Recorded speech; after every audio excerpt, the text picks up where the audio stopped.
Dito na. Ay, ganun? Di kawawa ka. Hindi mo Hindi kaya ako naman bayad. pag maraming gatas, abilas. Ang bait mo. Ilan kayo magkakapatid, Liza? Yan guys, magpapahal ba? May kasama ka rin dito? Liza, nagpa-vlog ako eh. Huwag ka lang Okay, bumalik isama sa kita akin vlog kahit ko? kailan ha. Okay lang? Okay, salamat ha. Dahil Puro ano natin iwanan mo ha. ikaw, mabait ka, may Kaya kantin lang bumalik ha. May gift ako sa'yo kasi diba sabi mo nag-aaral ka. Oo. Bibigay kita ng konting pambaho. Ibigay mo nga kay dada mo yan. Sana dumami pa yung kagaya mo, mabait. No? Ito, meron akong 2,000 para sa'yo. Pandagdag sa pag-school mo, ha?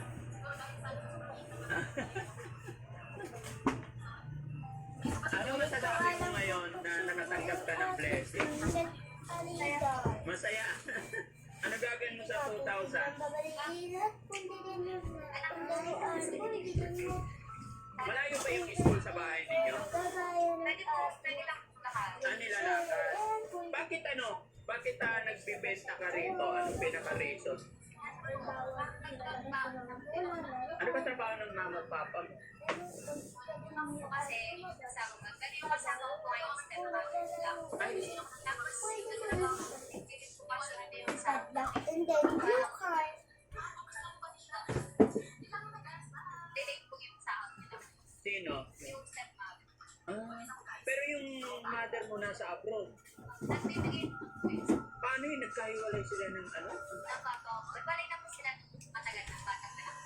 Pero bago sila mag-abroad, hindi pa. Di po, nung nag-upload po si Papa, talaga hindi na lang sa po si tatlong mga Okay, at least nagbibigay pa rin yung mama mo. Okay naman. Gusto naman buhay-buhay ninyo. Okay lang. Happy naman. Sana na pala Kaya, napakabait mo. No? Hindi ako makapaniwala na sa edad mong yan tapos hindi mo kakilala yung taong malapit sa'yo. Isa, binigyan mo ng pagkain kaagad kahit walang kasiguraduhan kung magbabayad ako. Bakit? isa lang yung minsan po kasi pagka may padaan dito, yung ako ko rin po, na na-miss ko may nag-delivery sa mga Pag may mga nangihingi talaga, nagbibigay kayo.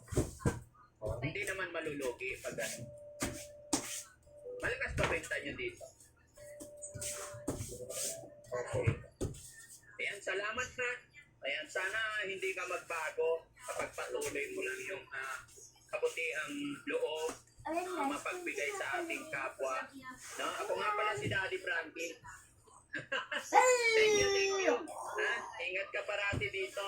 Ayan mga kababayan, si Ate Liza, na nadaanan lang namin dito, gaya po na aking sinabi. Tinry ko po na magkunwari na walang pera.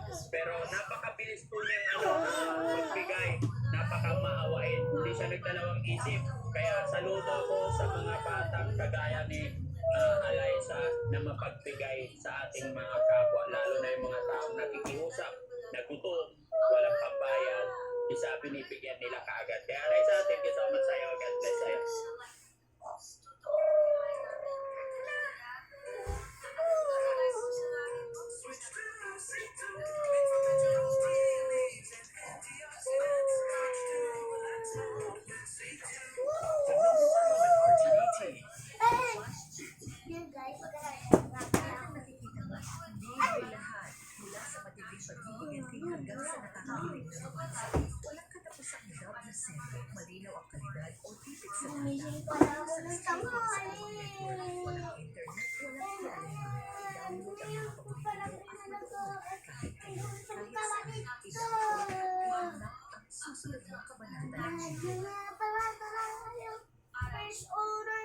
Hindi po tumamatay, Lola. Ilang araw bago itanim. Mga 15 days pa kami dito eh. Hingi ako ha. 3 piraso lang. Ganun po ba para ang tungkulin ng mga lola? Magiging yaya na lang? Ganun ba yun? Tingnan mo yung ilong niya. Pangit diba? Mas lalo pa yung ilong ko siguro. Patay tayo, tira. Ito yung gusto ko. Yung binabola ako eh. Ha? Huwag kang manginig, Lola.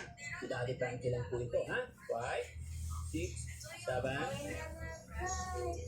Nag-set up na ako ng aligawan ng aking kapatid. Ano naman ginawa mo?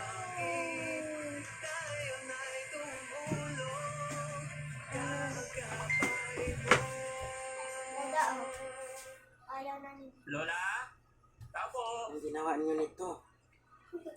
Ay, magandang umaga po, Lola. Tinasag kobra ah. Kumusta po kayo?